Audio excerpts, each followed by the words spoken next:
Assalamualaikum warahmatullahi wabarakatuh. Sahabat cahaya mata yang berbahagia, alhamdulillah kita sampai di bulan Ramadan ini. Di dalam Al-Quran, surat Al-Qadar, itu Allah sebutkan, Inna anzalnahu fi lailatul qadr. Bahwa Al-Quran itu Allah turunkan pada malam kemuliaan. Apa itu malam kemuliaan?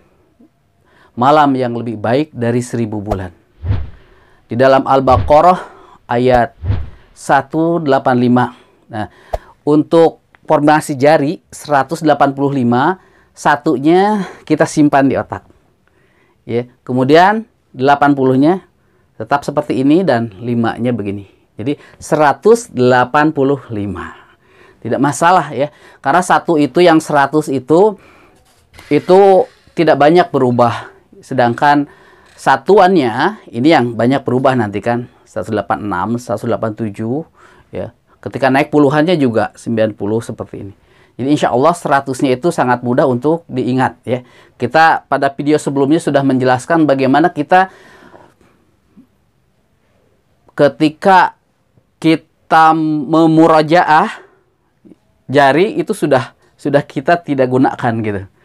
Jadi sebetulnya jari ini hanya alat bantu yang bisa saja kita tidak gunakan. Coba kita bayangkan kalau misalkan kalau kita sholat ya, ketika kita sholat tentu saja kita tidak akan memainkan jari kan, sehingga kita memang mengandalkan apa yang hafal di kepala kita. Itu saja tentang jari ya. Jadi ini hanya untuk membantu menguatkan ya. Jadi kalau misalkan kunci keamanan ya, semakin banyak kunci keamanannya itu semakin aman ya rumah kita. Nah, ini juga ketika banyak hal yang menunjang hafalan kita, maka semakin kokoh hafalannya itu. Ya, jadi jari tadi sekali lagi hanya untuk membantu agar kita mengingat. Ya, untuk membantu mengingat. Baik, bulan Ramadan ini Allah turunkan Al-Quran di malam kemuliaan. Artinya betapa Al-Quran ini adalah mulia sekali. Dia adalah kalamullah. Dia adalah kalam Allah Subhanahu wa Ta'ala. Rasulullah Shallallahu Alaihi Wasallam mencontohkan bahwa selama bulan Ramadan beliau sering mengkhatamkan Quran di hadapan malaikat Jibril. Oleh karena itu kita harus lebih banyak membaca Al-Quran dibanding dengan mengerjakan hal-hal yang lain. Tentu saja kalau saum tidak usah dibicarakan lagi ya. Nah, nanti saum kita dengan bacaan Al-Quran kita di yaumil kiamah itu akan menjadi syafaat bagi kita, bagi yang membacanya. Baik, sahabat cahaya mata yang berbahagia, ada pertanyaan kepada kami, metode apa yang sebaiknya digunakan untuk mengajarkan membaca Al-Quran kepada anak atau kepada siapapun. Ya, tentu saja kami akan memberi sedikit ulasan bagaimana sebaiknya kita membaca Al-Quran.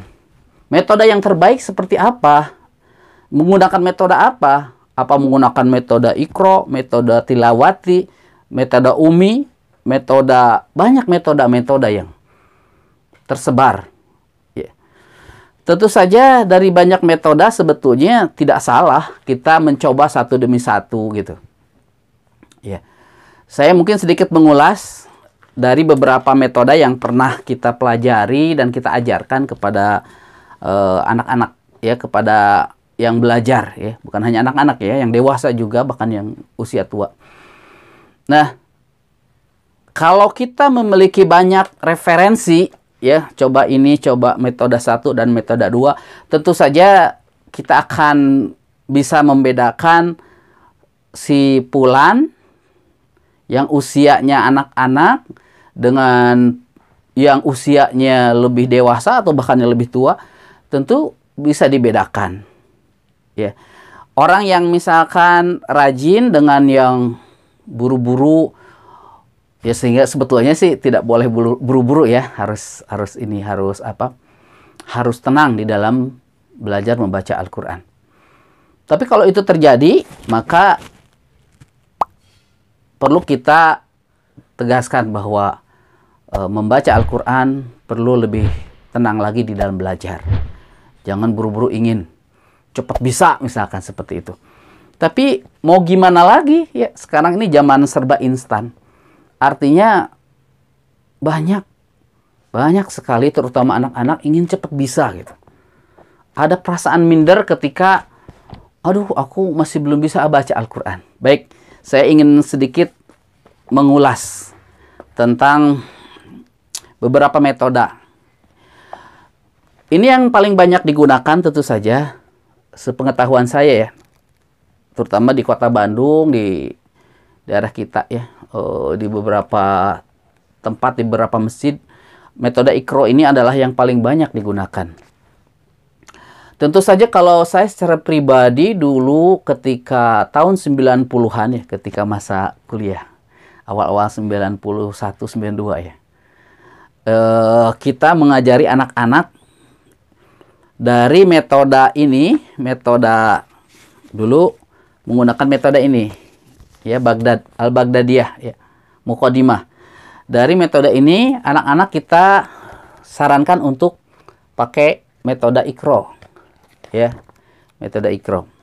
Nah, banyak metode lain, metode kibar gitu ya, metode rubaiyat ya. Ada metode rubaiyat yang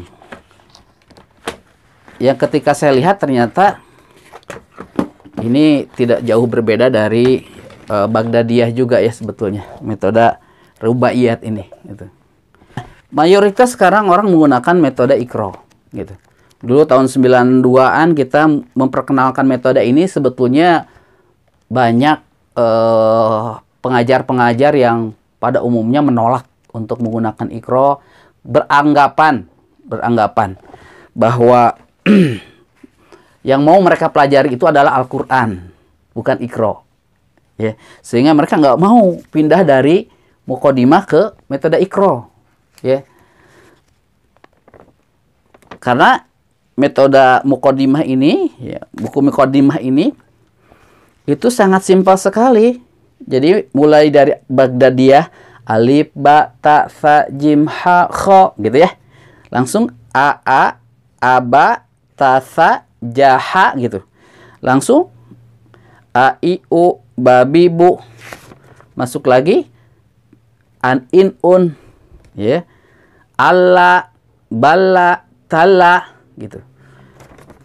Sampai diptong nih, una, buna, tuna, hanya sampai kurang lebih sekitar 1, 2, 3, 4, 5, 6, 7 pertemuan itu anak bisa langsung masuk Al-Quran.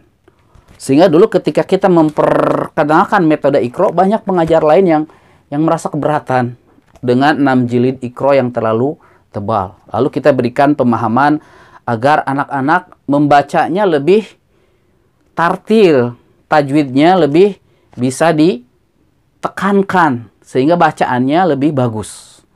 Nah itu. Namun tentu saja sahabat cahaya mata yang berbahagia, seiring waktu juga kita lihat bahwa bagaimana saat ini perkembangan media sosial yang begitu cepat, anak-anak juga ingin cepat bisa gitu ya.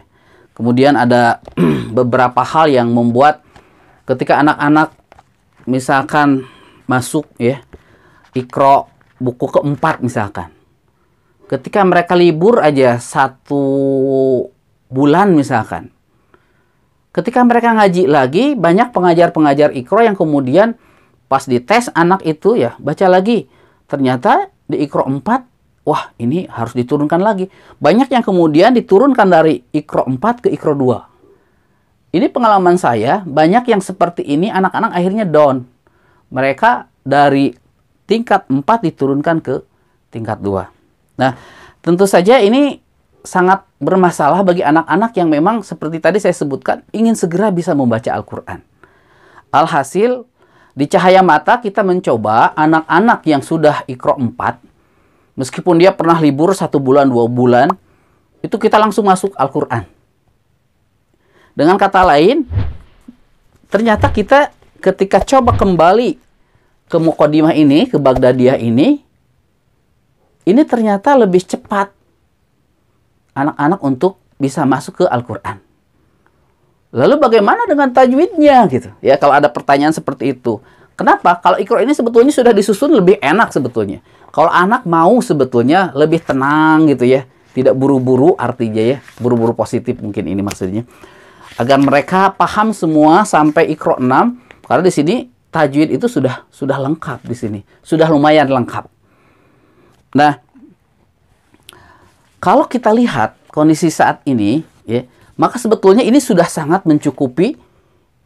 Kenapa? Karena ketika kita nanti selesai nih pertemuan ke-6 atau ke-7 nih, seminggu lah misalkan, masuk nih ke Al-Fatihah dan Al-Baqarah ayat awal, selama si anak itu atau yang belajar membaca Al-Quran itu kita bimbing terus, maka nanti sedikit demi sedikit tajwidnya itu, tahsinnya itu kita bisa betulkan.